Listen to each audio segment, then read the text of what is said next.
You're listening to another ambitious Entrepreneur Network.com podcast, the voice for entrepreneurs and small business. Now, onto the show.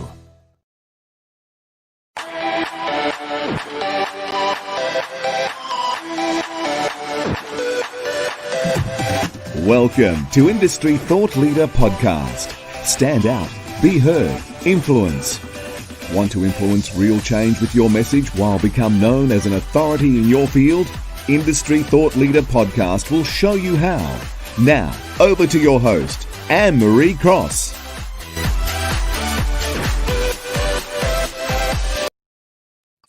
And welcome to another episode of Industry Thought Leader Podcast, brought to you by Industry Thought Leader Academy. Stand out, be heard, and influence. I'm your host, Anne-Marie Cross, brand and podcast strategist, also known as the podcasting queen. Now, my guest today says it isn't about feeling on top of the world. It's about finding relief. It's about feeling better. And joining me on today's show is Lou Banks. Now, traditionally, you might call Lou a coach or a facilitator, but she doesn't do traditional. Lou is a culture consultant. She's the founder of Rising Vibe and Calling Out the Men. And she's passionate about helping organizations create an SPF, which is social pain-free culture, because when people feel better, they do better. Now, on today's show, Lou is going to share how our thoughts impact how we feel and therefore how we show up. She's also going to talk about how social pain and physical pain activate the same brain circuitry, what that means, as well as how to raise awareness of our thought patterns to enable a shift in our perspective. And I'm sure so much more. Welcome to the show, Lou. Thank you very much for having me. Lou, give us a bit of a snapshot on how you got into this industry. Was it something that you'd always had an interest in, or was it an experience or a situation that had you kind of thinking, this is interesting, I'm going to go down this path? What was that journey for you? So I'm an operator at heart, I guess, is what I would say. So I wasn't immediately in the learning and development, organizational development world at all. I was, operations with the people, doing projects that I would usually get allocated based on a level of resistance of the people in the project, because it didn't bother me. What I mean by that is I just got very curious about it. It didn't feel uncomfortable for me. I used to find it really interesting when people were resisting change or not comfortable with something. I'm quite comfortable with sharing my opinion, so I enjoy a bit of debate and discussion. So I picked up projects that were in that area, I guess. And then I made a transition into the change management world, and then into learning and development and organizational development after that. So everything we do at Rising Vibe is really simple, very practical. It's very heavily psychologically and neuroscientifically based. But if you can't use it, then we don't use it, if that makes sense. If you can't make it into something practical that people can take away and apply, then we don't bother using it. Yeah. Fantastic. And I mean, the situation that, many people find themselves in now, change is happening all the time, and change has certainly been thrust upon us globally, with lots of change in the workplace. When you're working with, just take us back to the first time that you started realizing that you actually not necessarily enjoyed it, but it wasn't an issue for you. When did you get to that stage where you realized this is something that I do and do really well in comparison to others? And the reason I ask that is, for many of us, we just do what we do naturally, comes naturally to us. We don't actually ever realize it unless someone may mention it to us, or unless we have it recognized in ourselves. Because some people may find that they're doing something really well that could just be a pivot, or could just be something that they can leverage as they move forward. What was that moment for you? There was one particular project, and there were quite a lot of outspoken people on the project. So really comfortable saying how much they disagreed with what was happening. And I just listened, really. And I got a lot of stuff projected onto me because I was representing that. So I became the person that represented the change that people weren't happy with. And I just asked questions. I wasn't put off with, I guess, what could have been perceived as quite aggressive behavior. It wasn't really, but, very defensive, very attacking language, quite personal, actually. I wasn't put off by that. I just asked more questions and listened. And you can just feel the change, because people just want to be heard. And I think it was this particular project, before I set up the business, way before that, when I thought to myself, actually, I mean, it's obvious now for me, but people just want to be heard. You don't actually have to agree. You just need to hear them, step into their world and say, look, that's not how I see it. That's not where I'm coming from, but based on what you told me, I completely get why you feel like you do. That takes the heat out of it straight away for people. And I think it was that one particular project when I thought, actually, I love this. It felt uncomfortable. I wasn't in comfort zone, by the way, but there's something that I find and still do. I get excited isn't the right word, but I get a real buzz from that debate. It's something that you really enjoy. Yeah. You know what I love about the answer, and some people might be listening and watching and even the recording later, she didn't actually ever answer that. And I think the reason is because we just get out there and do it. Often and it's not that you set out intentionally to really excel in this area. It was something that you did really well, but I just want to address a couple of things that you mentioned and just highlight it so people are aware of it. You said you are naturally curious. You were curious. You went in there, and what you didn't do is you didn't allow it to take offense, and that you didn't take it personally. Would you say that there's a lot of conflict that goes on in workplaces, and discussions are never had? People are never given the opportunity to be heard because the person to whom they're speaking immediately goes into the defense? Is that something that you've seen? And then there's this conflict that takes place. Yeah. And I guess this is where the social pain stuff comes in. So, and that's one of the reasons why we got very interested in social pain. So social pain, let me just give you a bit of a headline, because it makes complete sense why we don't want to front into those kind of situations. And again, I must reinforce, people say to me, well, it's all right for you because you're comfortable doing it. I'm confident doing it, but I'm not ever comfortable doing it. I don't enjoy it, but I have done it so often that I know it will be okay, if that makes sense. So I've got used to it. But social pain is when we experience any kind of disconnection from another person or tribe. So when we feel rejected, excluded, when we don't feel heard, we feel unable to influence, we feel misunderstood, loss, isolation. So right now, that's huge for a lot of people. We're in our second lockdown in the UK. So, the isolation thing is really big. And what's really interesting for us is that a lot of people, when you talk about emotion in business, a lot of people say, oh, no, we don't do emotion in business. I don't do emotion. We all do emotion. And what social pain has helped us do is really challenge the skeptics, because the exact same part of the brain lights up when you experience any of that stuff I've just talked about, in the same way it does when we experience physical pain. So it's called the anterior cingulate. And so it's anterior cingulate. So if you don't reply to my WhatsApp message, my anterior cingulate will light up. If I cut my finger, my anterior cingulate will light up. If I break my ankle, it will light up. If I don't get the promotion, it will light up. The added challenge, the other bit of great news is that not only do we experience social pain, we're always evaluating social threat. So that means we feel social pain before it's even happened to us. So if I'm about to go into a conversation with you about your performance, for example, and I'm nervous about it, even before I've walked into the room, I'll be thinking to myself, what if she misunderstands me? What if I make it worse? What if she excludes me? Just the what ifs are lighting up that part of the brain. So I'm feeling it even before I've actually, in reality, experienced it. Does that make sense? Oh, it makes absolutely. So what's really powerful about this is that we work with, cross the leadership levels, from exec right down to first line managers who've just started their career. It doesn't matter how long you've been doing it for or what level you're at. It's something that none of us are comfortable doing because we're hardwired to feel this pain. We're hardwired to stay connected. So yes, I would absolutely agree. Your first question, your question just a minute ago that I've kind of gone all over the place with. Absolutely, people do not engage in those kind of interactions because of social pain. And just knowing that helps people own that and say, so I can admit now that I'm not comfortable with it because it's actually a scientific thing. It's interesting that you said how organizations, and I hope that this is changing, they say, no, we don't do emotion. Well, guess what? Every single person, even if they say, well, I'm not an emotional person. Well, there are emotions that you feel. It's just part of being human.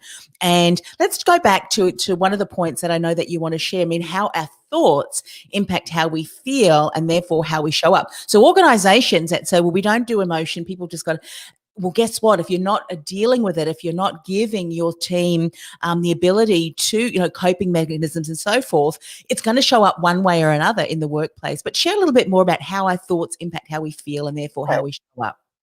So anyone who wants to see, download the model that we use called the Rising Vibrational Scale. It's on our website, because I'm going to talk about that now, but it's a fantastic visual, which is a very simple way to help people to articulate how they're feeling. So there's 22 levels on it, and there are 3 words that will describe emotion on every level. And the way that we talk about mindset is your thought pattern in any given moment. And people talk about mindset in business all the time. You'll know this. You just need to change your mindset. Well, it's because you've got a fixed mindset. You just need to have more of an open mindset. Actually, what does that really mean? It doesn't really mean anything when you dig into it. And I say to someone, so when you say just have an open mindset, can you be explicit for me? When you say he's got a fixed mindset, can you be a little bit more explicit for me? People can't do it. But what we do is we talk about, tell me how you're feeling right now on the scale. And then tell me, what are you thinking about? What do you believe to be true about the situation right now that are driving those emotions? And it's so powerful because people can, using the scale, identify how they're feeling really easily, just by, going, I'm around a number 13, or I'm feeling anxious, or I'm feeling overwhelmed, whatever. Aha, fantastic. That was very seamless. I didn't realize you had that there. Fantastic. So, but if I said to you, Anne-Marie, can you tell me what your current mindset is? You'd probably give me a word or a statement or maybe a sentence. But if I was to ask you to choose where you are on the scale, and then for you to explain to me what you're thinking about right now, what do you believe to be true about the situation, what do you think might happen, what judgments are you making, that will help you access your mindset in that given moment. And we have 50 to 70,000 thoughts a day. And that's why we find it so difficult to access what our thoughts are in any given moment. But by doing it via the scale, it really simplifies it. So anyone, just give it a go, print it off, just look at it, ask yourself, where am I on the scale today? Okay, what am I telling myself right now that is actually driving those emotions? And the really powerful thing is, just by shifting what you're thinking about just slightly can massively impact how you feel. So we talk about high vibe and low vibe, not good or bad, not right or wrong. Every single emotion is valid. Every single emotion is valid. So are you high or low vibe? And if you're low vibe, what you're telling yourself, and what could you tell yourself instead? And shift that just slightly, that might help you feel a little bit better. Mm-hmm. So for example, saying something to yourself like, it's going to go wrong. It is going to go wrong. Changing it to, it might not go wrong. It might not go wrong. Actually massively shifts the way that you feel. Mm. It will go wrong to, it might not go wrong, for example. Or I can't do it to, I can't do it yet. Or he doesn't like me to, how do I know he doesn't like me? It's going to go wrong. How do I know it's going to go wrong? That slight shift in perspective of our thoughts massively impacts how we feel. And that's why coaching, and this coaching and journaling is so powerful, because it helps us articulate our thoughts, and then we can challenge them. If we write them down, we can have our coach challenge them for us when we said them out loud. So I'm not talking, by the way, about, because I totally connect to some emotion is held in the body. Trauma, I totally connect to that. I'm talking about the very head stuff that we do all the time. We whirl around, we get ourselves stuck in unhelpful thinking, which means we don't feel good. When we don't feel good, we're not going to show up and be our best. So that's what I mean when I talk about that. Yeah, I love that. And there's someone here that's following on Facebook too. Can't see what your name is, because you haven't kind of given StreamYard access to your account. But they said kind of garbage in and garbage out. It's recognizing what's not helpful for me, shifting it slightly, which gives a complete different approach. And what you were sharing before, Lou, about, and I think this is so important, and it goes back into how social and physical pain activate the same brain circuitry. What people don't realize, and I love the example that you gave, imagine that you were going to a meeting, and it's a meeting that you really would rather avoid because the person that you're going to speak to maybe more, maybe someone like you would have dealt with doesn't like change, and you know there's going to be a bit of a confrontation. So just thinking about the potential conversation, what they're going to say, how you'll respond. And let's face it, ladies, maybe men do this too, I don't know. We can have these massive conversations going on. By the time we've just thought it through, we are exhausted. But what you are saying is that whole process, even, emotionally and physically for us, can take its toll, can't it? We don't have had to have that conversation, but we're putting ourselves through that. Would you repeat that again, what you mentioned about that part in the brain for those of us who have... So it's called the anterior cingulate. So it's spelled ANTERIOR, anterior, cingulate, CINGULATE. Right. And what's really, really fascinating about it is that actually we don't even need to have a significant connection to someone to experience social pain. So one of the experiments they've done it was called Cyberball, and people were connected remotely and their brain activity measured. And the people that were connected remotely had never met, had never seen each other, never spoken to each other, but they knew they were part of a tribe. They knew they were part of this group, and they were playing catch. It was like cyber catch. And one at a time, the moderator started to disconnect people from the group. So if I was disconnected from the group, I didn't know I'd been disconnected. But all of a sudden, no one was throwing me the ball. Social pain, I still experienced it. This anterior cingulate still lit up. That is how significant this is. So the more significant the person, the longer, the harder, the brighter the light in the brain, if that makes sense. So the ultimate social pain is loss, is death. We've all heard the stories of, the elderly couple who are married for years. One of them passes away, and then not long after, the other one passes away, and they weren't even unwell. That is the ultimate. It is dying of a broken heart. But there can be people you're working with that you don't particularly like, but are massively influential in your career or massively influential on your project. So disconnecting from them or not feeling heard, not feeling able to influence them is really going to hurt from a social pain perspective, because they're significant. So it's not actually about, oh, I really like them, I really love them. It's, do they matter? Are they part of my tribe? Do they have an impact on my life? And as I've just explained with that experiment, even when you don't know somebody, just the fact that we are disconnected from a tribe hurts. Yeah. So it's huge. Really huge. It's huge. And Danny Cross, my daughter, just tuned in, loving this topic, ladies. That's great, Danny. And Memphis Mike was the one who mentioned the comment earlier. What a great name. Yeah, what it is, isn't it? What's significant about what you've just said? I mean, you don't even have to know them. I mean, imagine now with all of the technology and the abilities to connect with people through social media, and we don't even know them, such as you said earlier, the example, you might have shared a post and someone else has got thousands of likes and comments and you've got nothing or hardly anything. That can cause that social pain. Let's talk about then the example that you gave earlier can even be relevant in business. You might have a prospective client or an existing client or group of clients that really do tend to wear you out, and that cause you a bit of social pain. So what are some things that people can start doing? And I love that this then segues into the third point. How do we raise awareness of these thought patterns to enable a shift in perspective? What is or are some things that we can start doing once we recognize, this is not helpful for me, and I know that I need to be able to change this so that it's not impacting me negatively? What are some things we can do, Lou? So the first thing I've got going around in my head actually is that second question. If I answered that first, the first thing is we have to want to change it. So it has to be a big enough problem for us to want to change it. So the only reason any of us will engage in buying something, engaging with something, or changing something is if we believe it's going to solve a problem that we have, or it's going to give us something that we want. But it's usually the problem-solving thing that actually will engage us more. So it's really interesting when we're working with clients and change isn't happening and people aren't engaging, I will usually say, well, they probably don't connect to it in the way that is going to solve a problem for them. Because if that doesn't connect, we won't engage with it. We won't see the point of it, if that makes sense. So the same thing is true when it comes to changing the way you think. So there are a lot of people, and it is getting better. I hope it's getting better. The emotional, it is getting better, but there are still people out there who lead in a way that is very unhelpful. There's no empathy. It's very autocratic. It's not kind. They don't hold people to account. They don't set clear expectations.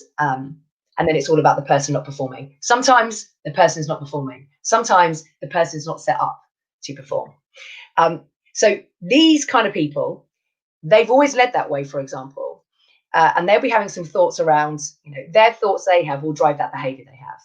Yeah. If they get away with behaving in that way, they will never have a desire to change it. If that makes sense. So it's really interesting, that whole bit about what can we do to change it. We have to recognize it's going to help us to change it. And often people don't.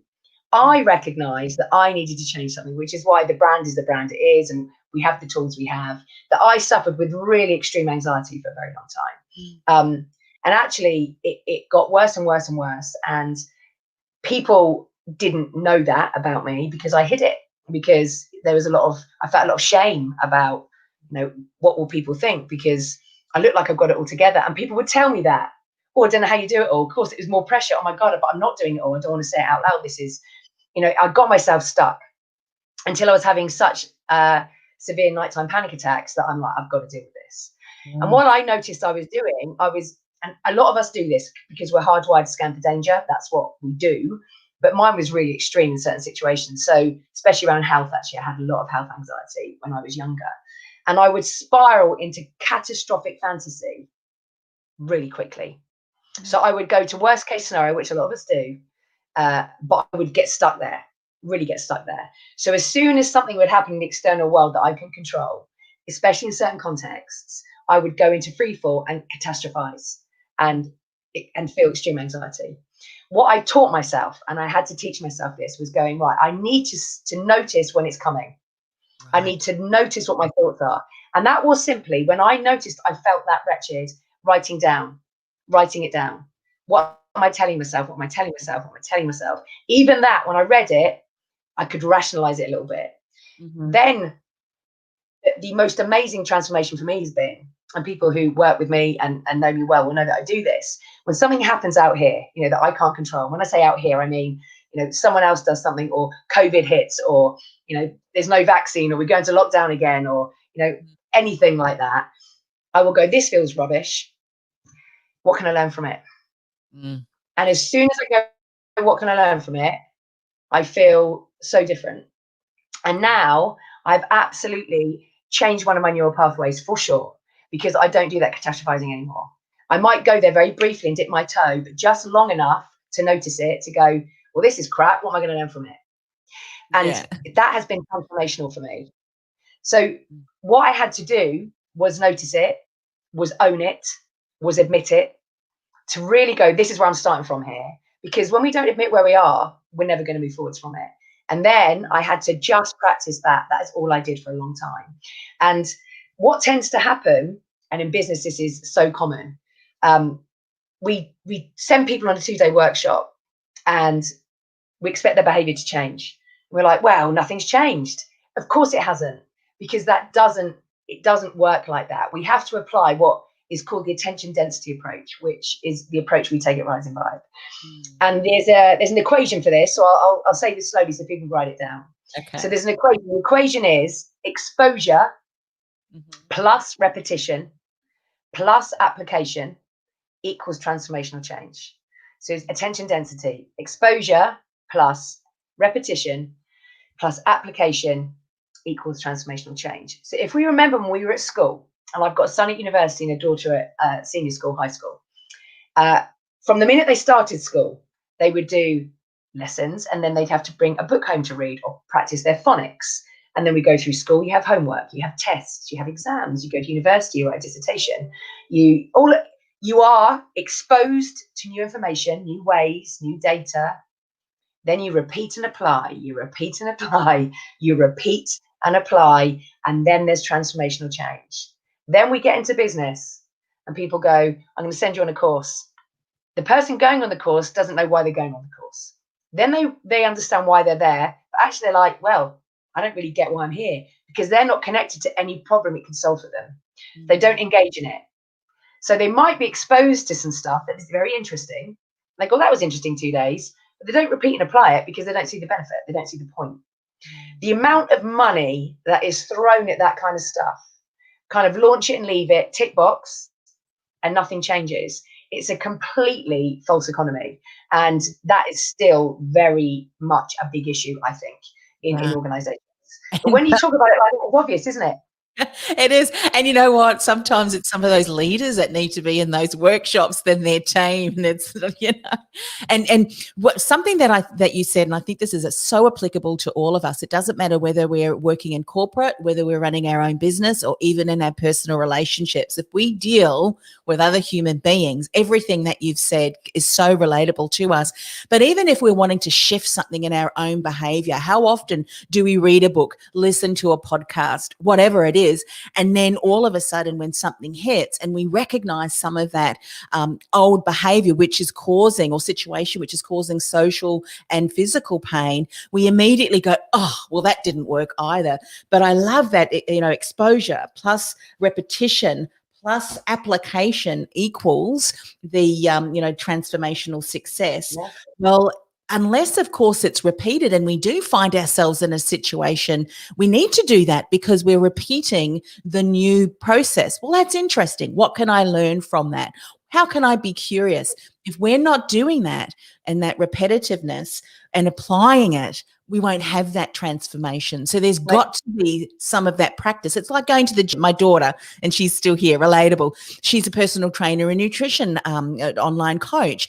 And so we would love to go to the gym one day, lift weights and walk out and just look, you know, fantastic. But it takes years.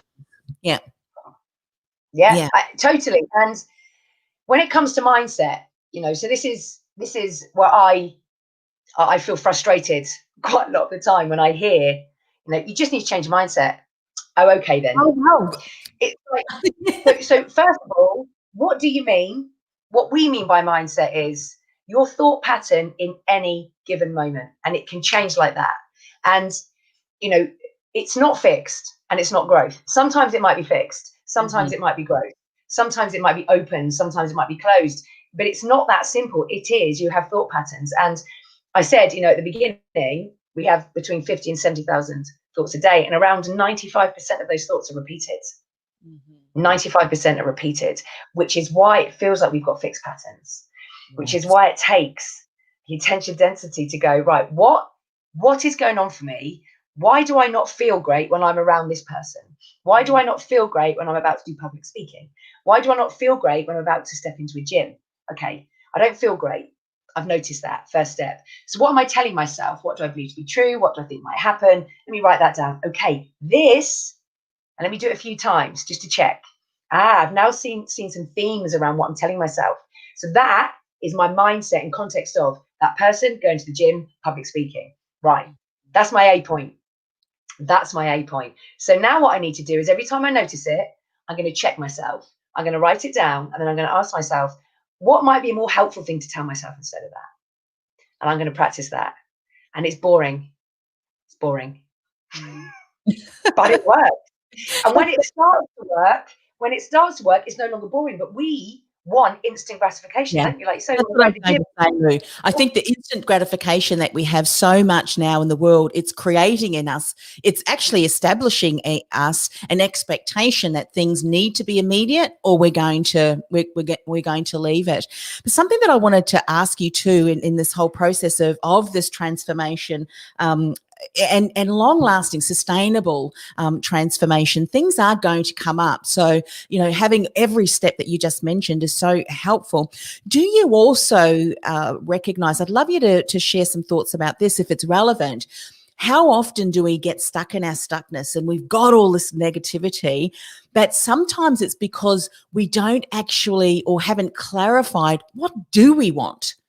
how do we want this situation to be? So, sometimes you've got the away from and the towards.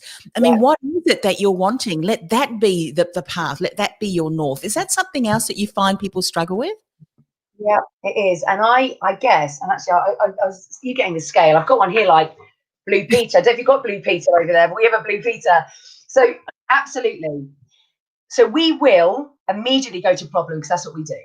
Yeah. So it's really helpful to allow yourself and other people to just explore the problem and then say, so what do you want instead of that? That is a really helpful way to flip somebody. And sometimes people struggle. They might start to go to what they want and then go straight back into problem. Let them verbalize it and then say, okay, so I hear that. So what do you want instead of X and Y? You will see how hard it is for us to get into an outcome focused place as a human being. It's not a natural thing. So again, that process, okay, talk about your problem, your issue, your challenge, great. So what do you want instead of that? That as a practice starts to help someone start to naturally go to, I'm in the problem, now going to flip to the outcome. There's a great quote actually. I think his name is Alan Cohen. I might have not pronounced that right, but it's a possibility mindset is one where you focus on the problem just long enough to get excited about the outcome. I love that as a quote. That takes practice though.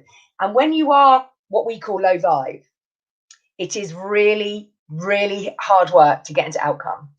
When you are higher vibe, outcome focus is easier. So this is, again, where this is really powerful. If you're not feeling good, if you're low vibe, what might help you start to feel better? Because then you can start to step into outcome. When you're up here, outcome is easy. When you're down here, it's really not. So again, that's a really powerful way to use the scale, is to ask someone, where are you on the scale? What thoughts are you having? And then you'll know whether or not you need to go minutiae baby step shift, or whether or not someone can go into a big, fantastic outcome, because it's really hard anyway for us to do that because we're always looking for problems. It's fascinating for me when I work with clients and I say, so what's your perfect outcome? Yes. It's important. Go back into, okay, they go back into problems. So I just say, what's the problem you want to solve? Tell me the problem you want to solve. Get into that, immerse into that, and say, and then break it down the problem. Say, right, great. So this part of the problem, what do you want instead of that? This part of the problem, what do you want instead of that? This part of the problem, what do you want instead of that? That repeat apply, it's basically self-coaching, because I see people that I work with doing that now naturally, and it's fantastic because you're right. One thing is really powerful. When we're low vibe, we move away from stuff. Yeah. All day long. Brilliant. Jackie Masterton said, really finding this so helpful. So glad, Jackie. I know, it's fabulous. And Alexandra, good point. What do we want? And she will add, why do we want it? So very important. I mean, you can use this in so many situations. I mean, even in relationships, how many men and women say, I wish I could find a partner that wasn't this, and this. We're really good often, aren't we, at expressing what we don't want. And in situations like that, I have found that's really helpful, even when we're stuck. And obviously I was in kind of that low vibe. I started to be curious then and go, all right, I'm going to give myself this. I do this today. I'll give myself 5 minutes to be in this low vibe, and then it's out of there. And I use that now. It's about 3 minutes, but I use those points of what I don't want. And I'll often go, well, what's the opposite of that? Because then that can often be a really good pathway, an indication to the things that I do want, the absolute opposite of what I don't want. And I think that contrast is really important. And I know that I've done that, I've been running my business for 12 years. And I know when I look back, that I had some really interesting times in the early days. I'm like, man alive, I can't believe I made that decision. But actually, I look back and I go, well, I don't want that to happen again. So what am I going to learn from that so that I know what I do want instead? I think we have to have the contrast. We have to have that. That was horrific. That was a terrible situation, or I did not deal with that in the way I wanted to, or the response I had there was not what I expected. Okay, so what do I want next time? So what can I learn from that, and what will I change? I think it's a great way to look at it. I mean, I love making mistakes. That's a slight exaggeration. But actually, mistakes are learning. They are learning. But it's true, isn't it? And I love that we're kind of ending the show on that, because how many people have gone through certain situations? They've said things, they've done things, and they're carrying around them on the shoulder this invisible sack of shame. and guilt and regret. And, I decided years ago that guilt and regret and all of that, they're wasted emotions. Let's look at it. And I love the way that you've said, what can you learn from it? What will you do differently? What are lessons that you can use to move forward? And let that be something that continues to guide you. So anytime, I love that you've said, be curious. All right, recognize it, but don't stay in that low vibe. Share for people your website, because I know people will want to run to your website, print off that beautiful rising vibrational scale and have that close by so that they can focus and really be guided by that. Lou, how can they do that? So we're at www.rising-vibe.com. And there's a rising vibrational scale page that you can download the scale. And if you download the scale, we've done lots of webinars that if people want copies of those, we can send links to that and things like that. So you can learn more about, the scale in more detail and some of the other tools that we use as well. Yeah, I think this is so fitting, especially where we're at in experiencing, worldwide. I mean, Australia, here in Victoria, we have just come out of our second lockdown, and it has been a horrific lockdown in that, we've had, what do you call it? I can't even think of it because it's not even part of my psyche. When you can't go out at curfews. I knew it started with say, I didn't have a curfew on when I was since a teenager. I didn't like it then, didn't really like it now anyway. But, and I know, as you said, you've got that in the UK, but I think what's going to happen is, because this is cause for many of us social pain and physical pain, we need to be able to know, how do we learn from this so that we can better cope, as we go out and into the future. So, and I think that the really important bit, and we haven't actually mentioned this, is, I am all about positivity when it's real. Yeah. The pressure to be positive, though, is really unhelpful. So one of our strap lines is feel better, do better. So the question I ask somebody all the time is, what might help you feel better? And then I'll follow up with, is that within your control and influence? If they say no, I'll say, what else might help? Is that within your control and influence? Okay, what else might help? And when they come to that, yeah, that is within my control and influence, then what support might you need? It, rather than, I hear it a lot, come on, you've got to be grateful. You've got to look for things that you appreciate, chin up. You've got to look at the glass half full. Sometimes you don't feel that way. And when people are saying to you, come on, chin up. Isn't it? It's like, what, if I could, I would.